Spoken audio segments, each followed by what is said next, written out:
Well, the Ford government announcing reforms to social assistance today, including a change to Ontario's definition of disability. Tonight, why some critics say that this could hurt those who need support the most. The sad truth is that social assistance in Ontario is simply not working for the people it is intended to support.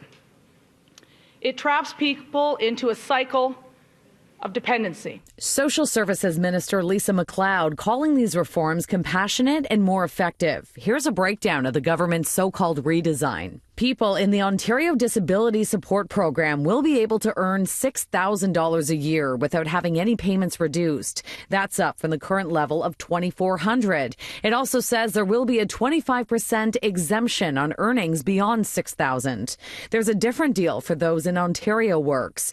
They can take home $300 a month before seeing a drop in assistance. That's up from the current $200, but a rollback from the $400 that was promised by the Liberals and would have kicked in December 1st.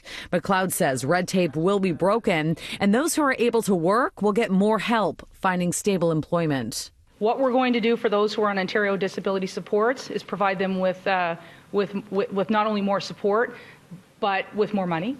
And those who are on Ontario Works with more opportunity to lift themselves out of poverty. Talking about getting people that are able to work into the workforce, you have to look at the fact that the minimum wage, the fact that they're not increasing the minimum wage to $15 an hour, that's actually taking money out of the pockets of minimum wage earners. When they talk about their tax break, most of the low-income people will not qualify for that tax break. It appears the most controversial part of this plan is a change to Ontario's definition of disability. It will be aligned with the federal government, but Ottawa doesn't have a single meaning, and the opposition fears this will make it harder for people who really need it to qualify for the benefit. Already so many people who are clearly disabled don't qualify for that, and right now I have people come into my office every day who are on Ontario Works, clearly disabled and not able to access ODSP. So I think they're looking at trying to create more restrictions for people to be on ODSP because it's a more generous monthly benefit.